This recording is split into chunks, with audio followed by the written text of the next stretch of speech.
Guys எல்லாரும் எப்படி இருக்கீங்க? இன்னைக்கு பார்த்தீங்கன்னா, நான் கோதுமை ரவால வந்து பொங்கல் செஞ்சிருந்தேன். ஆக்சுவலா நான் வேற டிஷ் செய்யணும்னு நெனச்சேன். ஆனா இந்த மாரி தான் எனக்கு கெடைச்சது. ஸோ நான் பேர மாத்தி பொங்கல் ரவா அப்படின்னு வச்சுட்டேன்.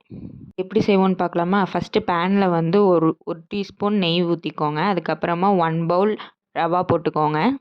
போட்டுட்டு நல்லா ஃப்ரை பண்ணிக்கோங்க. இடையில கொஞ்சம் கொஞ்சமா நெய் ஊத்தி திருப்பி திருப்பி ஃப்ரை பண்ணிக்கோங்க. அதோட கலர் வந்து சேஞ்ச் ஆகுற வரைக்கும் நம்ம அத நல்லா ஃப்ரை பண்ணிக்கிட்டே இருக்கணும். நெய்யும் ரவாவும் ஒன்றா சேர்ந்து நல்லா மிக்ஸ் ஆகி ஒரு கலரில் சேஞ்ச் ஆகி வரும். அப்போ தான் வந்து நம்ம ஆஃப் பண்ணணும். அது வரைக்கும் நம்ம நெய் ஊற்றி கொஞ்சம் கொஞ்சமாக நெய் ஊற்றி அதை நல்லா மிக்ஸ் பண்ணிக்கிட்டே இருக்கணும். அப்போ அதோட டேஸ்ட் ரொம்பவே சூப்பராக இருக்கும். அப்புறம் ஒரு பேனில் எந்த பவுலில் ரவா எடுத்தீங்களோ அதே பவுலில் 3 பவுல் தண்ணி ஊற்றி நல்லா கொதிக்க விட்டுறணும். நல்லா கொதித்ததுக்கப்புறமா நீங்கள் நெய்யில் போட்டு மிக்ஸ் பண்ணியிருந்தீங்கள்ல அந்த ரவாவை எடுத்து கொஞ்சம் கொஞ்சமாக போட்டு மிக்ஸ் பண்ணிக்கோங்க.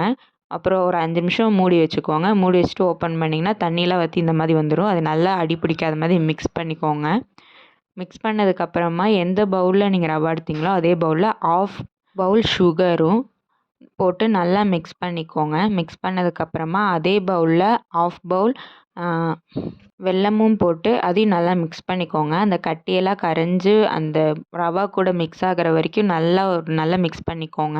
சுத்தமாக கட்டியே இருக்கக்கூடாது, இல்லைன்னா சாப்பிடும்போது இடையில கடிக்கும். அது நல்லா மிக்ஸ் ஆனதுக்கப்புறமா 1 ஸ்பூன் நெய் அதில் ஊற்றிட்டு மறுபடியும் மிக்ஸ் பண்ணிக்கோங்க. மிக்ஸ் பண்ணிவிட்டு நான் வந்து ஏலக்காவும் சுகரும் பொடிச்சு வச்சுருந்தேன், அதையும் அதில் மேலே போட்டுறேன்.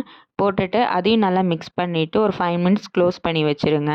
ஒரு ஸ்டவ்வில் பேன் எடுத்து வச்சுக்கோங்க. அது நல்லா சூடானதுக்கப்புறமா 5 டேபிள் ஸ்பூன் கீ போட்டுக்கோங்க. கீ போட்டு அது நல்லா சூடானதுக்கப்புறமா முந்திரி போட்டுக்கோங்க.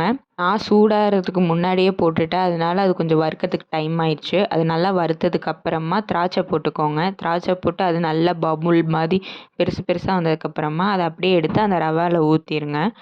ஊற்றிட்டு நல்லா மிக்ஸ் பண்ணி விட்டுக்கோங்க. நல்லா மிக்ஸ் ஆனதுக்கப்புறமா மூடி போட்டு மூடி 10 மினிட்ஸ் அப்படியே விட்டுருங்க. விட்டுட்டு அதுக்கப்புறமா எடுத்து பிளேட்டில் வச்சு சர்வ் பண்ணி சாப்பிட்டு பார்த்தீங்கன்னா சூப்பரான பொங்கல் ரவா ரெடி கைஸ். ரொம்பவே சூப்பராக இருந்துச்சு. Must try. நல்லா ட்ரை பண்ணி பாருங்கள். ரொம்பவே சூப்பர். இதே மாதிரி சூப்பரான ரெசிபியோட நாளை சந்திப்போம். பாய்.